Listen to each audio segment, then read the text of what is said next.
Halo sahabat anti hoax, kembali lagi di BTS atau Bincang Takal Hoax episode ke-17 bersama saya Kairnisa Andini atau Ayah yang akan menemani teman-teman sekalian sebagai host di episode BTS kali ini. Nah, untuk teman-teman yang belum tahu nih, konten BTS sendiri merupakan bagian dari program media, yaitu program yang dilaksanakan Mavindo bersama mitra lainnya untuk mewujudkan ekosistem informasi cyber yang aman. Nah, pada episode BTS kali ini, kita akan membahas seputar membuat film yang efektif untuk menangkal hoax. Dan kita udah ditemani oleh narasumber yang udah ahli di bidangnya, yaitu Mas Winar Wijaya selaku seorang sutradara film. Selamat pagi, Mas Winar. Apa kabar? Selamat pagi, Kak Ayah. Baik-baik terus ya, Mas. Sehat-sehat terus? Sehat-sehat.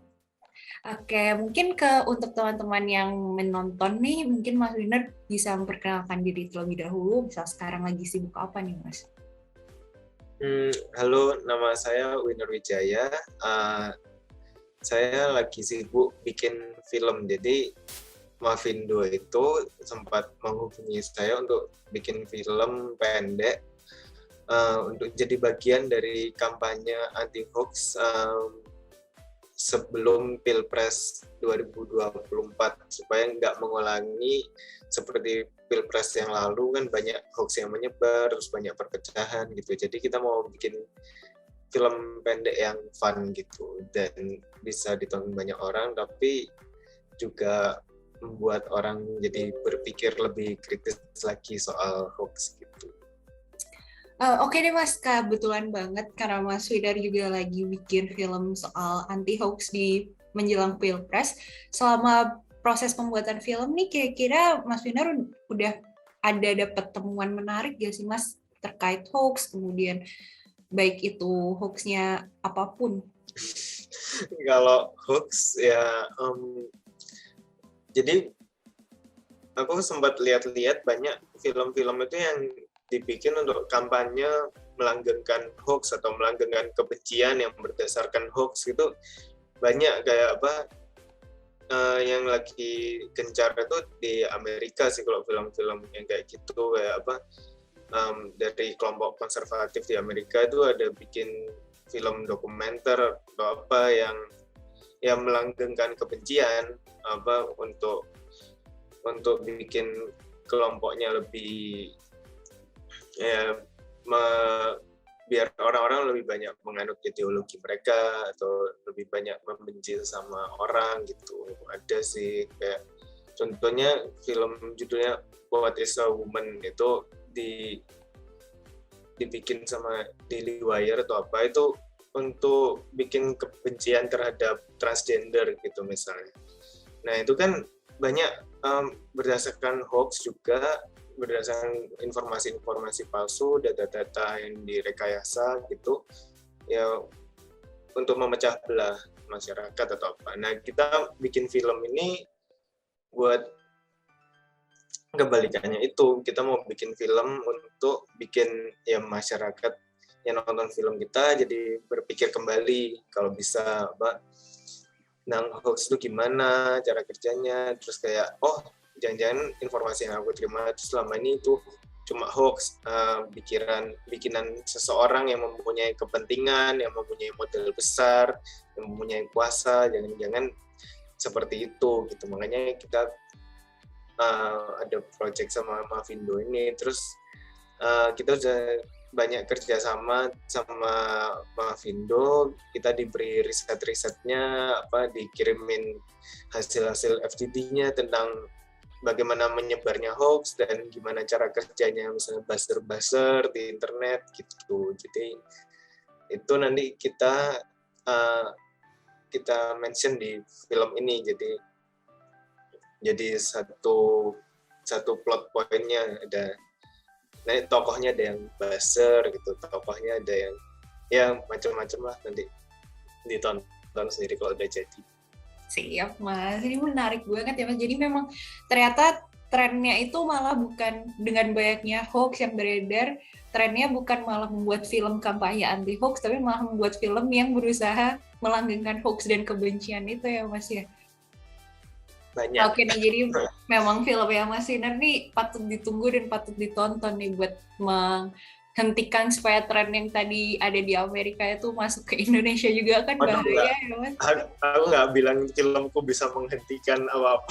Loh, enggak Mas kan siapa tahu dengan menonton film Mas Winner masyarakat jadi kayak oh jadi memang nih yang penting hoax itu harus ditangkal dan memang penting sekali untuk mengkampanyekan anti hoax kayak gitu Mas. Kalau dari perspektif seorang sutradara sendiri Mas Winner kira-kira menurut Mas Winar, film itu seberapa efektif sih untuk mempengaruhi misalkan kepedulian masyarakat atau kesadaran masyarakat, nggak cuma terhadap hoax, tapi terhadap sebuah isu lainnya? Film, mungkin kalau film secara umum, kita nggak bisa menuntut film untuk mengedukasi sih menurutku ya, pribadi. Kita nggak bisa menuntut film itu untuk jadi media edukasi masyarakat atau misalnya kayak film itu harus mendidik, harus bikin orang lebih pintar atau apa. Tapi ya aku lebih berpikir kayak film sebagai karya seni sih daripada tempat untuk edukasi. Tapi kita menonton film itu ya sama kayak kita membaca buku atau mengalami karya seni lainnya, ya kita bisa mendapat perspektif baru, kita bisa mendapat banyak hal baru, kayak kita bisa mendapat perasaan yang membuat kita jadi mau berpikir lebih gitu. Ya gitu sih. Jadi film itu lumayan efektif soalnya semua orang banyak yang suka nonton film kan, mau film pendek, mau film panjang di bioskop atau misalnya konten TikTok atau apa itu kan juga ya walaupun TikTok video tapi ya cuma beberapa menit tapi ya bisa deh film kayaknya. Tapi maksudku orang itu sudah sangat terbiasa dengan video, dengan gambar berat, video dan audio, jadi mungkin kalau film mau dipakai untuk kampanye anti hoax Mavindo itu sangat efektif soalnya bisa dinikmati banyak orang selain untuk cuma mendidik tapi juga menghibur, entertaining, bisa bikin orang merasakan pengalaman menonton, merasakan emosi gitu-gitu. Kebetulan kan tadi Mas Winar bilang kalau misalkan hoax dan juga kayak minat masyarakat untuk melihat film pendek, panjang maupun yang video-video kayak misalkan di TikTok atau di Reels itu kan tinggi ya Mas. Mungkin buat teman-teman yang awam kayak saya kan juga awam nih Mas kalau soal dunia perfilman. Kira-kira bedanya film pendek dengan misalkan video yang durasinya agak panjang itu apa sih Mas yang membedakan karakteristik yang membedakan film itu suatu media disebut film itu apa ya Mas? Film itu kan ada banyak aspek kan, ada cerita, narasi, ya nggak harus secara filmnya nggak harus naratif juga bentuknya, bisa aja kayak dokumenter atau misalnya eksperimental, tapi ada narasi, ada mise en scène, itu kayak actingnya, ada settingnya, ada karakternya, ada aktornya, ada actingnya, terus ada sinematografi, ada editing, ada suara. Nah semua aspek-aspek itu kan membentuk suatu pengalaman menonton kan, kayak kita nonton film bukan cuma ngelihat ceritanya apa kan, kalau itu ya kita baca sinopsisnya aja, tapi kan kita nonton film itu kan kita mengalami film itu, kayak menikmati filmnya, kita mengalami dari awal sampai akhir film itu, kita bisa merasakan emosinya misalnya dari actingnya atau dari musiknya, bukan cuma cerita aja. Atau beda sama medium lain, kalau cuma kayak musik ya kita dengerin musiknya aja, kalau misalnya baca buku kita ya baca ceritanya sambil bayangin misalnya, sambil menikmati huruf-hurufnya. Tapi kalau film kita tuh ya kayak banyak aspeknya, sangat banyak, dan kita bisa menikmati semuanya gitu. Oke Mas, terus kalau misalkan pasti kan sebuah film walaupun kayak tadi kata Mas Winar kita nggak bisa mengharapkan film itu harus selalu menjadi suatu hal yang edukatif gitu untuk mengedukasi masyarakat. Tapi kan memang ada beberapa film yang bertujuan untuk meningkatkan kesadaran masyarakat atau meningkatkan atau bersifat edukatif kan Mas, kayak misalkan film yang lagi Mas Winner buat sekarang ini tentang hoax menjelang Pilpres. Nah, berarti kan kita ada pesan-pesan tersendiri nih sebagai sutradara, kan Mas Winner ada pesan-pesan yang harus bisa tersampaikan ke penonton atau ke audiens. Kalau dari Mas Winner sendiri, kira-kira ada hal atau misalkan ada tips strategi khusus yang harus dilakukan supaya pesan dalam suatu film itu benar-benar bisa sampai dan bisa dicerna oleh penonton? Menurutku kalau mau cari film yang benar-benar edukatif, kan ya nonton film kayak gitu, mungkin video tutorial lebih edukatif, mungkin lebih murni edukatif gitu. Tapi kalau menurutku kita bikin film walaupun tujuannya mau edukasi atau mau menyampaikan pesan, menurutku minimal film itu bisa membuat penontonnya berpikir kembali gitu loh, kayak jadi oh ternyata dunia itu ada sudut pandang lain yang aku nggak tahu, atau berpikir merasakan reaksinya itu bisa macam-macam setiap penonton, nggak bisa kita atur banget. Bisa misalnya reaksi kayak minimal dia bisa melihat sudut pandang baru, soalnya kan setiap orang kan pasti beda-beda cara melihatnya, punya sudut pandang yang berbeda-beda, punya pendapat berbeda-beda, punya background pendidikan segala macam, pengetahuannya beda-beda. Kalau kita bisa kasih tahu sudut pandang kita lewat film, ya minimal dia bisa melihat sesuatu yang lain atau merasakan sesuatu, itu udah lebih dari cukup menurutku, daripada yang penting pesannya ini dan harus sampai. Kalau cuma gitu aja ya udah, kalau cuma mau nyampein pesan nggak perlu buat film menurutku. Pasang spanduk aja, tulis pesannya apa gitu, itu pasti ngerti dan jelas dan dicerna. Tapi kan ya cuma lewat aja orang lupa kan kalau kayak gitu.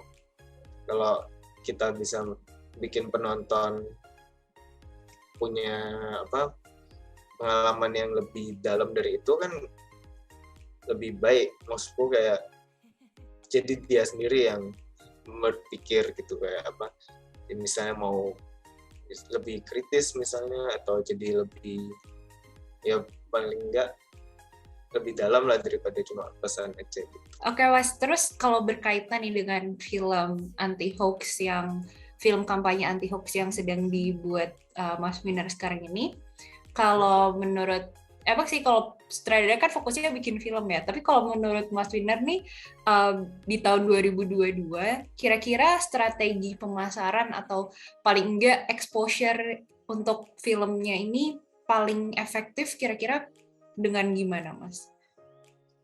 2022 ya. Kita kalau strategi pemasaran mungkin yang bikin keputusan bukan cuma aku aja, tapi nanti bakal ada produser, terus katanya Mbak Bentang bakal dibantu sama impact produser buat ngurusin impact campaign-nya gimana lebih efektif diterima masyarakat. Mungkin rencananya kita mau puterin secara offline di beberapa acara dulu, atau kita mau masukin ke festival gitu, biar jadi kita utamain yang nonton offline dulu biar ada diskusi setelah nontonnya.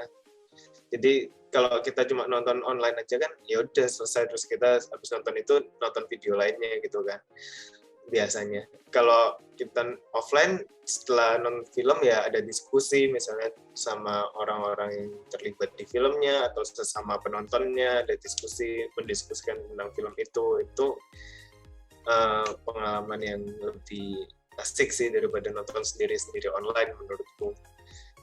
Gitu, kayak nonton bareng-bareng sama banyak orang itu juga pengalaman yang berbeda sih. Jadi kita bisa ngerasain kayak nonton bareng-bareng itu kayak kira-kira orang sebelahku mikir apa ya, kayak reaksinya gimana ya, oh ada yang tepuk tangan nih, oh ada yang ketawa nih gitu. Jadi kemungkinan kita fokus di penayangan offline dulu gitu. Jadi kayak keliling beberapa kota gitu mungkin kalau bisa ya. Oke, menarik tuh Mas. Kira-kira semoga sampai Semarang Mas biar saya bisa ikut nonton offline juga. Kak Aya di Semarang. Iya, saya dari Semarang. Terus kalau untuk tantangan bikin dalam produksi dan menyutradarai film mengenai kampanye anti hoax dari Mas Winner, ada tantangan khusus nggak? Misalkan mungkin ada di film tersebut ada narasumber yang kurang berkenan untuk diwawancara atau gimana mungkin Mas? Enggak sih. Kalau misalnya ada orang yang nggak mau diwawancara ya saya nggak wawancara sih. Ngapain maksudku kayak kalau ada orang yang nggak mau diwawancara atau orang nggak mau dimasukin ke film, ya udah kita harus menghormati putusannya dia mau apa, masa mau juga paksa-paksa. Untungnya kita dibantu sama Mbak Bentang di Mavindo, jadi kita tahu insight lebih dalam tentang hoax itu apa, kayak gimana cara kerjanya, terus kita juga di-share hasil-hasil penelitian mereka gitu, hasil-hasil FGD juga di-share, jadi waktu kita nulis skenario-nya segala macam jadi lebih dalam, terus kita tektokan juga kayaknya perlu ditambah apa poin-poin yang kita masih kurang bahas di filmnya gitu. Jadi sejauh ini masih lancar-lancar aja ya Kak ya? Sama nanti ini filmnya film fiksi, nggak jadi dokumenter, waktu kan mau bikin dokumenter. Jadi filmnya ini ceritanya tentang seorang ibu yang anaknya dikutuk jadi ikan pari gitu. Kan dulu sempat rame kan kayak kalau anak durhaka itu jadi ikan pari gitu, ada video hoax itu termasuk hoax kan. Terus kita mau bikin seolah-olah semua hoax itu jadi kenyataan gitu di dunia film kita ini. Jadi anaknya beneran jadi ikan pari gitu. Wah, seru banget nih Mas, spoilernya jadi gak sabar buat nonton. Oke deh Mas, semoga produksi filmnya lancar, kemudian tournya nanti untuk nonton offline juga lancar, semoga bisa sampai beberapa kota juga, jadi saya bisa ikut nonton offline juga, karena dari spoilernya barusan nih kayak lucu dan menarik banget nih Mas.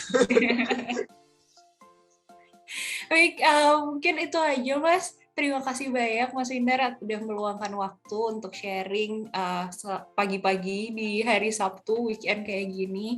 Bermanfaat banget untuk ilmu-ilmunya, apalagi mungkin di sini sahabat anti hoax yang nonton ada yang berminat nih buat jadi sutradara atau berminat mulai bikin film kecil-kecilan, sangat bermanfaat, apalagi tadi yang bagaimana film ini lebih baik daripada mengantarkan pesan ya ke audiens, lebih baik untuk membantu audiens menciptakan atau mengerti ada sudut pandang baru di dunia ini. Semoga teman-teman sekalian yang berminat untuk bikin film juga bisa menerapkan tips atau ilmu yang dari Mas Windu tadi, dan bermanfaat juga buat sahabat anti hoax lainnya terkait kampanye anti hoax, kemudian peran film dalam menangkal hoax, seperti itu. Terima kasih sekali lagi Mas Winner. Untuk sahabat anti hoax kalian juga bisa menyarankan atau memberikan pendapat serta tanggapan terkait episode BTS kali ini. Kalian bisa menyampaikannya di kolom komentar, dan juga teman-teman sekalian juga bisa menyarankan konten-konten apa sih yang kira-kira seru nih untuk dibahas selanjutnya, tema apa yang seru dibahas di BTS episode selanjutnya. Jadi bisa langsung di komen saja, jangan lupa like juga, dan jangan lupa subscribe YouTube Mavindo untuk berbagai konten edukatif yang menarik lainnya. Sekali lagi terima kasih Mas Winner, selamat pagi Mas. Terima kasih.